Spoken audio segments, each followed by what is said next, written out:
Hello everyone and welcome to another episode of Animated Particles. My name is Kasanas. Guys, in the last episode we took a look at how animated particle systems work. We took a look at building ourselves a really simple animated particle system where we counted from 1 through 9. Then we built ourselves a simple rain system that allowed splashes to occur to kind of add ambiance to a game. Today, in this episode, what I'd like to take a look at is a couple more applications of the animated particle system. We'll be taking a look at how to build a wave and how to build a fire. All right, let's get started. All right, guys, so these are the two particle systems that we built in the last episode. We have the simple count, and we just use that to kind of demonstrate the ideas behind the texture sheet animation. And we've got ourselves our rain and splash, our puddle splash. The puddle splash is what we used to create, we used the animation to create the puddle splash. We're going to do exactly the same thing today. We're going to use a lot of this exact same techniques. The great thing about using an animated particle system over something like an animation is the randomness that we get associated with that particular particle system, right? I'm getting these splashes occurring kind of all over the place. It's allowing for this nice randomness to occur. You could do something like that if you really wanted to with an animation. If you built an animation and you put it in place and then you moved it around through code and you could do the same kind of thing, but you get a lot of this for free. So I like to use my animated particle systems for a lot of things like this. So let me stop this for now and let's move our count and our rain splash right out of the way. So move it like that. Okay, and what we're going to do today, we're going to work on a wave. We're going to make a wave. So let's go through. We're obviously going to do material first. We're going to create our material just like we did the last time. We're going to create ourselves a material. I'm going to use the same material as we used for the splash. So I'm going to just click on that. I'm going to edit. I'm going to duplicate. And I get myself this new splash material here. And I'm just going to call this my wave mat instead. This is my wave material. And obviously, we're going to have to change out our albedo. I can either drag it in or I can click on here and I can find it. Wave right here. Great. So there's my wave. This is the material we're going to use. Just to go back over it really quickly, it is a particle system and it's unlit, which is a standard unlit shader for particle systems. It's set up to be in the fade mode, so I can actually use the alpha over time if I want to adjust it in some way. So that's exactly how I'm going to use it right there. All right, so let's head into our actual game over here, and let's add ourselves in a brand new particle system. And let me zero it out. 0, 0, 0. Okay. Right away, the first thing we're going to do, guys, is we're going to come on down here to the renderer, and we're going to get rid of our particle system, and we're going to use our wave. I hate it when it jumps like this. Jumping all over the place. Put our wave in here. There we go. Yeah, and we're getting our wave in there, which is really nice. Now, right away, we can see that it's not doing what we want it to do, right? We want it to play the animation. So once again, guys, we're going to turn on texture sheet animation. Let's open it up. We're going to leave it the same. It was built in exactly the same way. If we actually go take a look at our sprites, if we take a look at our wave, let me open this. If we take a look at our wave is built in exactly the same way as our splash was. You've got a couple extra frames to it. But again, I built the wave kind of centralized within a grid that I've created here. I made sure that it was in the middle of the grid. I made sure it aligned along the bottom. So this is what our sprite looks like. There's 1, 2, 3, 4, 5, 6, 7, 8, 9, 10, 11 different frames within this particular animation. So let's go back to our particle system. Let's open this up a little bigger, actually. Let's go back to our particle system. Let's head on down to our texture sheet animation, and we'll utilize the grid, and we will change to 11 in the X and 1 in the Y. Okay, so I can see now that it is working at least kind of the way I want it to, as far as playing the animation is concerned. Obviously, it's not a wave. So let's go up there and change a couple things right away, just so we can kind of see it. I'm going to adjust a few things. Let me move this down. Right away, let's just set it up so I'm only getting one particle at a time, and I'm only getting an emission of 1 at a time. Okay, so I'm only going to get 1 particle at a time that way. And let's get rid of our start speed. Let's set it to 0. So right now we're kind of getting our wave playing here. It's obviously super, super slow. The waves are occurring in different areas. Let's centralize our wave. So I'm going to come down here to my shape. I'm again going to make it a circle. I could leave it a cone, but it doesn't really matter. I'm going to make it to a circle, and I'm going to make the radius really tiny.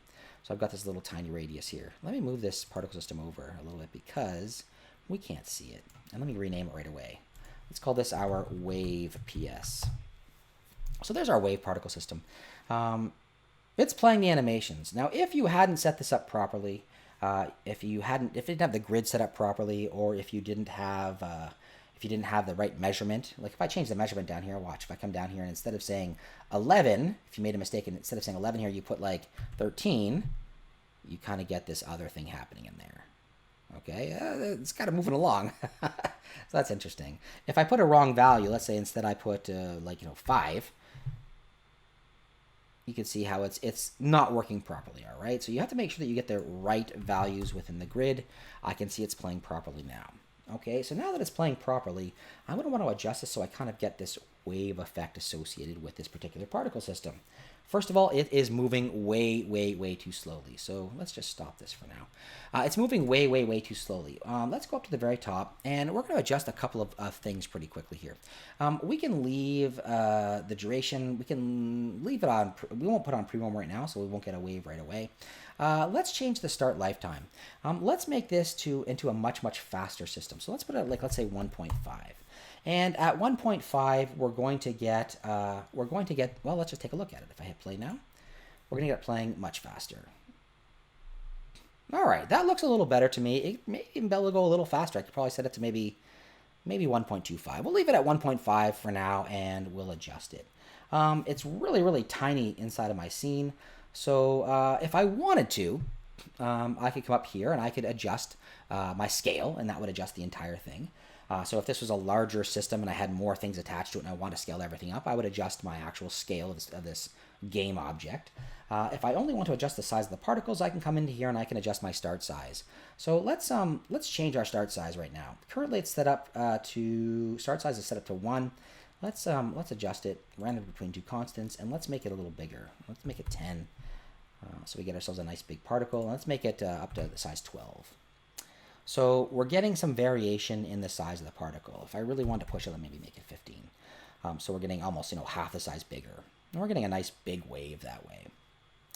Okay, so this is kind of operating the way I want it to. It's obviously not moving. It's not a wave right now. It's not rolling forward. And I want to create these kind of rolling waves. So for now, what I'm going to do is I'm going to head down and I'm going to find my velocity over lifetime. And let's turn that on. And we're going to adjust it. I want it to be moving in the X, because I want it to be moving along this forward direction here. And I can give it a value. And the value that I'm going to give it is going to determine how quickly it's moving along. So obviously, if you want this thing you want it to look like it's moving along appropriately, moving forward at an appropriate speed, but you also want it to move a very particular distance. So however far you need it to go, if this was like a spell you were casting or something like that, you'd want to move a particular distance. So we can just try different values. If I give it a value of 5, oops, I scrolled down the wrong thing. We can see it down here. It looks like it's really fast in here. It doesn't look too bad in actual gameplay. It doesn't look that bad. I don't know if it's exactly the right speed. We can adjust that in a little bit. The only other thing that I kind of want to adjust here, now that I'm getting these different sizes, which is kind of nice, I think I'd also like to adjust the color over its lifetime as well. So I'm going to find color over lifetime and I'm going to turn it on. As far as color over lifetime is concerned, I like to set this up with a fade of some kind. I like to do that. That allows me to allow it to fade out at the end. Like I mentioned previously, I really don't like it when my particles just suddenly cut out. I don't like that at all. So let's go in here and we've got ourselves a color over lifetime. And oops, I'm going to double click here to open it up. And there we go. So I'm going to right away add in my fade once again. So I'm going to add in an alpha value of 0. Now, if I hit play here with this on, let me just move this out of the way for a second. If I hit play here with this on, it's going to fade too quickly. It fades out really quickly. So rather than do that, I've lost my window. It's over here. Rather than do that, I'm going to drag this alpha up so it maintains its alpha for quite some time. It's just going to kind of fade out at the end. It kind of fades out as it's crashing and dying. And I like the way that looks. I can maybe play with that a little bit. I also kind of want to push this so that rather getting this kind of like white out here in this fade, I might push this so I'm going kind of like a bluish color towards the end. Let me scrub this around maybe to here. And I'm know if I like that. I kind of like the way it turns blue at the end, but it turns too blue. It kind of looks icy at this point in time, and I don't want it to look like this. So what I'm going to do instead is I'm going to, once again, drag this up. So I kind of just get that blue right at the very end. There we go. I kind of like that. As it's fading, it's turning blue. It might not be the right color blue, but it's pretty good for now, as an example. And I think, guys, that's it as far as the wave itself is concerned. Now, I'm getting a singular wave here, and the entire point of this, I could have done this with an animation, right? I could have built an animation and adjusted it the way I wanted to.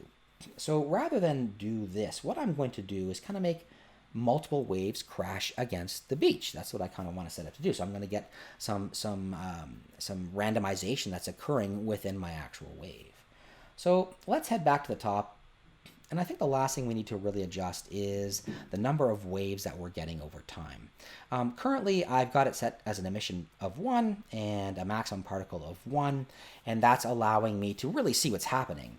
But if I want to, I can go up here and I can set this value to 3, and I can set my rate over time to 3.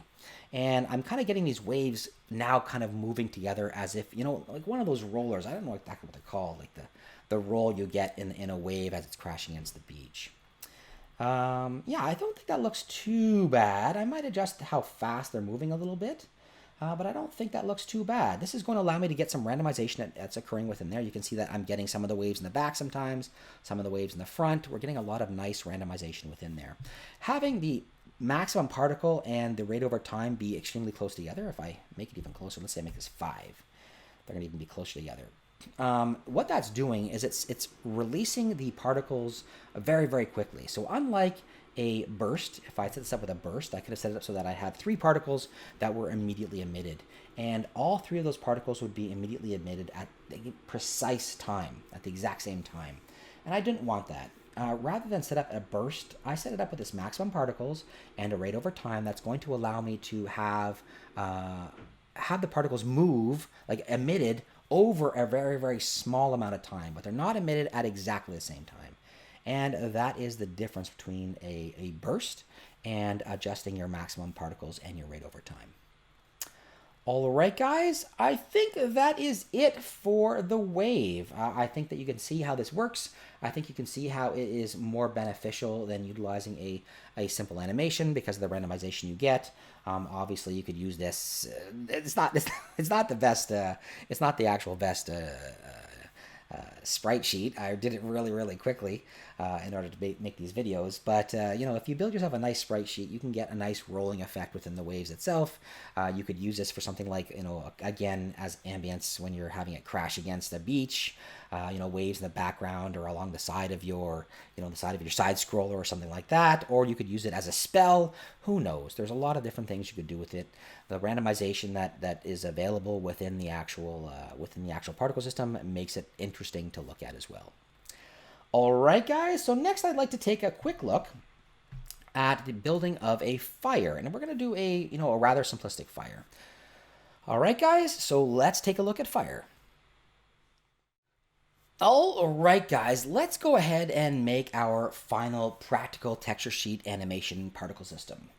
This one's going to be a fire. I've kind of added a couple of logs in here to make it into a campfire. They're really super awesome logs.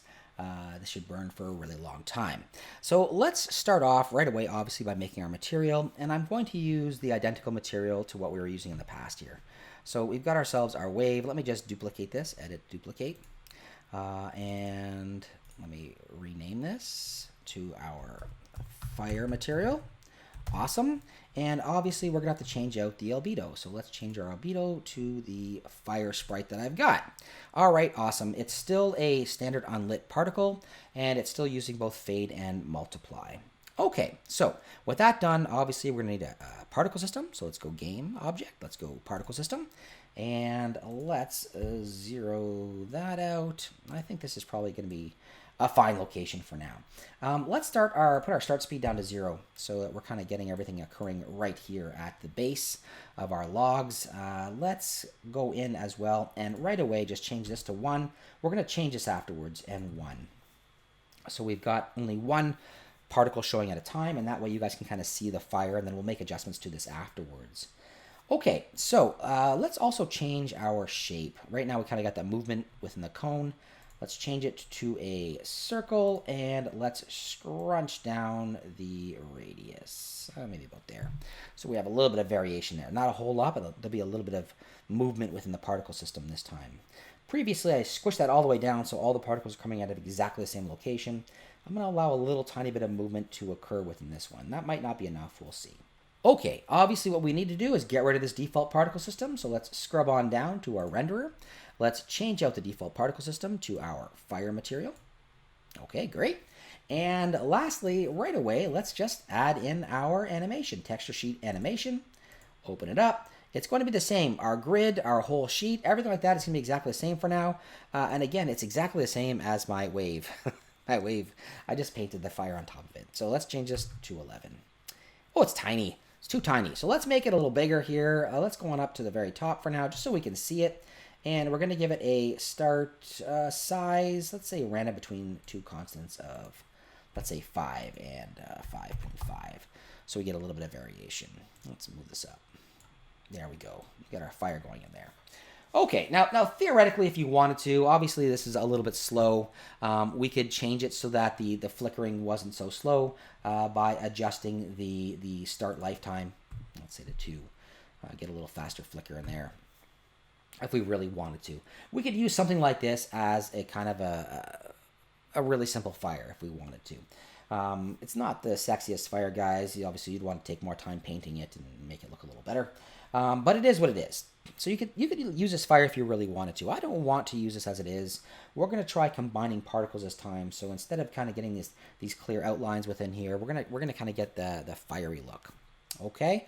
So a couple things we're going to adjust right away. We're going to have to adjust things like the opacity of the fire. Obviously, a fire isn't completely opaque, right? You're going to want a little bit of transparency. So let's go in here and let's add in maybe about half alpha, a little less than half alpha. And that's going to allow us to have a much lighter fire. Now, obviously, this doesn't look as good, right? It no longer has that kind of outline. It doesn't look like it's glowing. I can see the logs beneath it, which is what I want to do, but it doesn't look like it's glowing anymore.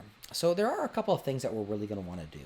Now that we can see that this is working appropriately, let's adjust the number of particles that we're actually getting within the system at any given time. Previously, we were leaving everything at 1, and everything, that kind of worked fine. This time what I'd like to do instead is I'd like to adjust the number of particles that we're getting as a maximum. So let's go down here to our maximum. And where's my maximum particles? Let's change this to, let's say 20. And our emission rate over time, let's boost this up. We don't want all of them to come out. We want them to come out in kind of a random order. Let's put it at 5. I put it at 4 first. Let's put it at 5 and see how that looks. When I hit play, we're now kind of getting this combination of flame that's occurring within here. Because we've got it set to multiply, the actual material itself to multiply, we're kind of getting a glow that's occurring within here. And we've greatly reduced our alpha. So we're kind of adding that opacity back in. We're adding that color back in to our system by adding in multiple particles that are kind of all occurring at exactly the same time. And that right away looks a little bit better to me. I like the way this fire looks. Now, I don't like how sharp it is up here. I'm not getting any kind of fade or anything like that that's occurring within my particle system. And obviously I want to have all that kind of stuff just like we were doing before. But let's go in right away and change our color over lifetime. So if I scrub down here and I find color over lifetime and I turn it on and I open this guy up, I'm going to get some different colors in here, obviously. All right, so let's change a couple of things right away. Let's if I play at the same time, so I can see these adjustments automatically. We do want our alpha to fade out right away from at the end. So let's adjust our alpha down like we did. That way we're not going to get that snapping that was occurring previously. We're not getting these sharp edges in here, and right away that's kind of dulled out a little tiny bit, which is nice. I'm going to set this up so I'm kind of pushing this fire as well. I think what I'm going to do is I'm going to add in an additional value for my alpha up here. I'm going to pump it all the way to the top. And I'm going to set this up so that I've got a low alpha to begin with. And that's going to kind of give us a nice smooth effect across the entirety of our object. It gets dark towards the center of its life. It takes in the full alpha towards the middle of its life. So we're kind of getting this fade at the beginning and a fade at the end. If I really wanted to push colors and that kind of stuff, I could come in here and I could adjust the colors as well. Maybe I want to add a little bit of red in here if I kind of want a more reddish kind of flame. I absolutely could add that in. All right, to kind of give it that glow. If you wanted to push the kind of bluish color, you could do something like that as well. Again, that's going to be up to you to kind of make your fire look the way you want. This is all just adjustments that you're doing by eye. So first of all, that's not bad. I'm getting kind of that flickering that's kind of leaving me here, which I like. That kind of flickering effect along here, which I like. So I no longer have those sharp edges. So that's probably good for our color over lifetime. Now, a flame often changes size over its lifetime as well, right? So I think I'm going to do that as well. Let's go into let's try size over lifetime. So let's do our size over lifetime. And automatically it's applied a particular curve here. And I'm not going to use this curve. Obviously, I don't want it to do this. It's kind of like, pulsing and going to its maximum size over its lifetime, starting off at 0 and then going to its maximum size. And I don't really want that. I want it to, rather than pulse, I'm going to have it start off at its full size. I think maybe a little smaller than its full size. Maybe around, let's try 80% of its size. And I'm going to add in let's just add this curve for now. But I'm not going to have it drop all the way down to 0 like that. I think I'm going to drag this guy up. Let's say to maybe about here. And I'm going to adjust these curves a little bit. So I kind of get this expansion in the middle. It's getting bigger in the center of its life, and then it's kind of dying off afterwards. I could even probably pull these things down a little bit, so I get a loss of volume over time. And that's gonna adjust. As I pull this thing downwards, you can see it's adjusting the size of these sparkly flickers that I'm getting that are coming off of them. So I don't mind that. Now, I don't like that it looks like it's shrinking. Like the flame itself should shrink, but I don't want it to look like it's shrinking into the fire. I do want some movement upwards. So let's go up here and let's give it a velocity over its lifetime. And previously we gave it a velocity in the X when we were doing our wave. This time we're going to want to give it a velocity in our is it our Y? Let me just see. I think that might be my Y. Let me see if I give it a 5. No, that's going into this green. So it's our X, or sorry, our Z. Let's give it a velocity in our Z. And again, I don't want it to, I'm actually not going to use it as a simple value here. Let's give it a curve. And I think I'm going to adjust the Z over time. What I want to happen over time is I want it to move up over time. So let me start off with a curve like this. Is that working the way I want it to? Yeah, it's not bad. I'm going to give it a little more of a value, though. I think I want it to be pushed a little harder. Maybe we'll push it up a little more. So let me move this up. Let me move this to, let's say, 5. Let's try it at a 5. There, that's not bad. That's kind of giving it that upward motion, which is kind of what I want it to do. I don't mind that at all. It's skinnied out my flame a little bit. Let me just make sure I'm doing this the right way, because now that I'm looking at it, I'm not sure. Yeah, it's moving upwards. All right, it's moving the way I want it to. Okay. It's skinnied up, which is nice. I actually don't mind that. It's moving relatively quickly through here, and it's got a velocity over the entirety of its lifetime. So what I think I'm going to do, rather than keep that velocity over the entirety of its lifetime, is I'm going to change this curve a little bit. I'm going to right-click in here. I'm going to add a key. I'm going to drag this down to 0 so that most of that movement comes, and let me flatten this out. Most of that movement is going to come at, kind of towards the end of the lifetime. Let me break these as well and kind of do this. I don't know. Maybe I'll add a little bit here. So I get a little tiny bit of motion. These are broken. A little tiny bit of motion over time, and then it kind of goes up really quickly. Yeah, I don't mind that. Now, you can see now that we're not getting those sharp lines. We've got that color back now. We might want to push this color a little more. Maybe increase the alpha and its color over lifetime. But we're kind of getting that effect, and I don't mind that at all. I think the last thing that I want to do, because I've now kind of got that inward motion based on the fact that I'm shrinking my particle over time. I kind of got it more cone-like.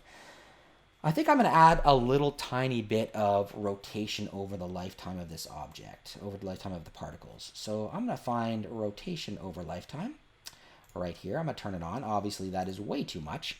I'm going to set it up so that it is a random between two constants, and let's say between -5 and 5. All right, and this might get a little bit of a roiling effect occurring within the particle. Yeah, I don't mind that. I don't mind that at all. I think that maybe I'd brighten it up, so maybe the color over lifetime might want to be pushed a little farther. Maybe I want to maintain my alpha a little more, so let's bust this up. So I'm maintaining my alpha a little bit longer. All right, I'm fading out a little quicker, just to kind of get that little more solid, flamey kind of feel.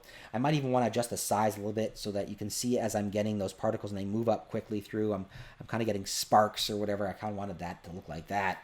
I might even want to push these colors a little more so that instead I'm getting this, moving more towards a darker red. Maybe something like this. And I'm going to push this. I'm going to push this so that it maintains that color for a little longer. So, oops, not like that. So it maintains its color for a little longer and kind of gets that reddish glow. Maybe something like that. Again, guys, it's about playing with this. Afterwards, if you really wanted to, you could add some kind of smoke to this, some kind of smoke effect. You could do exactly the same thing. Create yourself a texture sheet particle, texture sheet animation, excuse me. Add it to a particle system. Make the smoke rise off of the fire. So something like this, I think, works really well. It's a really simplified fire. You could have done it in the same way we did the previous one, where instead we just had the single sheet we're running through, and that would give you one effect. This one here, by combining them, I'm kind of like blurring the lines that are occurring within the particle system. It's kind of more the way I want it to look. So rather than have it be something, obviously I want to set the pre-warm on because I don't want it to do that. There we go. It's kind of blurring the line, so I kind of get more movement within the fire. Adding a little bit of rotation, you're going to want to play with things like the alpha and that kind of thing.